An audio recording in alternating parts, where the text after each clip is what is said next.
Your sister cannot carry a child, so you are going to do it for her. That was how my mother framed it, like a business solution rather than a human life. You give Maya the baby, she gets the $450,000, and you go back to your little life. You were just the vessel, Amelia. My mother did not even blink when she said it. She slid the legal waiver across the glass table with calm precision. She looked at my 6-month pregnant belly with zero affection and 100% calculation. She was not asking for a favor. She was issuing an order. She wanted me to sign away my unborn daughter so my sister could unlock our grandfather's inheritance. Before I tell you what I did when my own mother tried to turn my child into currency, drop a comment and tell me where you are listening from and what time it is right now. I want to see how far this story travels. No. The word barely left my mouth before the air in the sunroom shattered. Karen did not argue. She did not try to persuade me. Her face twisted into something raw and vicious. This was not the anger of a disappointed mother. It was the fury of a creditor being denied payment. She lunged forward. It belongs to her, she screamed, slamming her hand into my shoulders. You selfish little mistake. It belongs to Maya. The force sent me stumbling backward. My heel caught the edge of the rug. In the next instant, the glass table vanished and there was only empty space and the hard wooden steps leading down into the garden. Gravity took over. In that split second of weightlessness, my brain did not panic. It shifted into training mode. I am an emergency room nurse. Panic is a luxury I cannot afford. As the world tilted, I did not reach out to break my fall. I tucked my chin. I curled inward. I wrapped my arms tightly around my stomach, turning myself into a shield for the life growing inside me. I hit the first step with my shoulder, then my hip, then felt the sickening crunch of ribs against the final stair. I landed on the grass with the breath knocked out of me, staring up at the sunroom deck.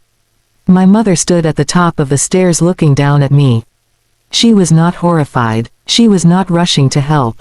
She was waiting. She was watching to see if the problem had been fixed. My medical training activated before the pain did. Airway patent. Breathing shallow but present. Sharp pain in the left chest wall, likely a rib fracture. Abdomen soft. No immediate cramping. Then the most important check. I waited, holding my breath until my lungs burned. A flutter. A tiny, furious kick against my palm. Fetal movement detected. She was alive. I did not scream. I did not cry for help. I knew in that moment that crying would confirm I was a victim, and victims get finished off. This was not an accident. It was an attempted correction.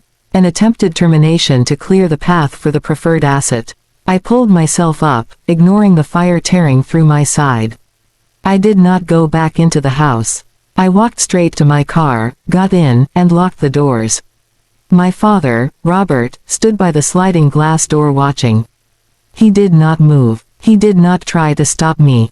He just observed, his face blank, like a man watching a transaction that had gone slightly wrong but could still be salvaged. I did not drive to the nearest hospital.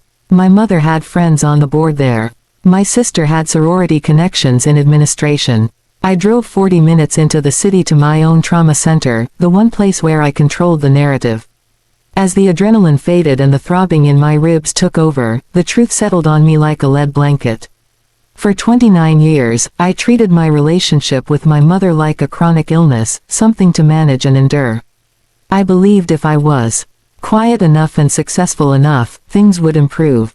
But that day, the diagnosis changed. My mother was not just narcissistic. To her, children were not people. We were extensions of her ego. Maya, with her beauty and compliance, was the asset. I was the liability, the accident that ruined her life. In her mind, pushing me down those stairs was not violence. It was liquidation. They broke my ribs. They tried to kill my daughter. They spent years believing I was spare parts for their perfect machine. But they forgot one thing. You do not bring a checkbook to a knife fight. And you do not try to kill an emergency room nurse and expect her to disappear quietly. I walked into triage not as a patient but as a prosecutor building a case. My discharge papers were a receipt for survival. Bruised ribs, soft tissue damage, a fetal heartbeat strong and steady. I left the hospital clutching medical documentation like evidence, because that is what it was. My phone had been vibrating for hours. 17 missed calls, 32 messages, most from my father. He rewrote reality before the bruises cooled. He said she did not mean it. He said I tripped. He offered money. He begged me not to make a scene. He was not worried about me or my child. He was worried about exposure. I could have blocked them.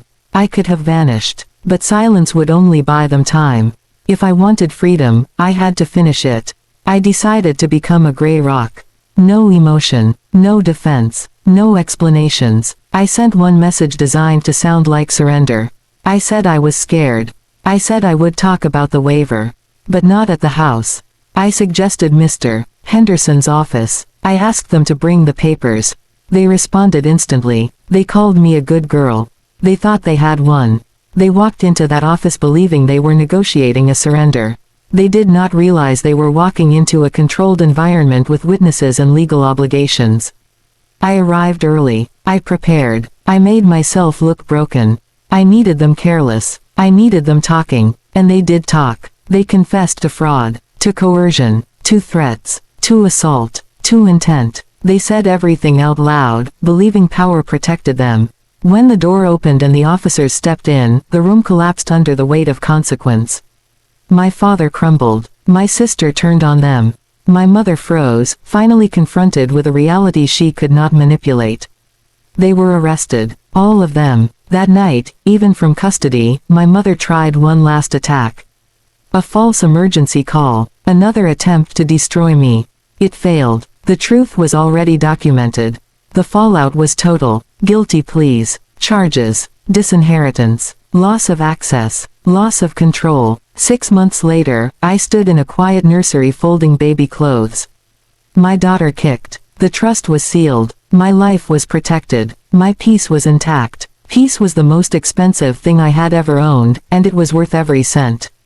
If you have ever cut off family to save yourself, type peace in the comments.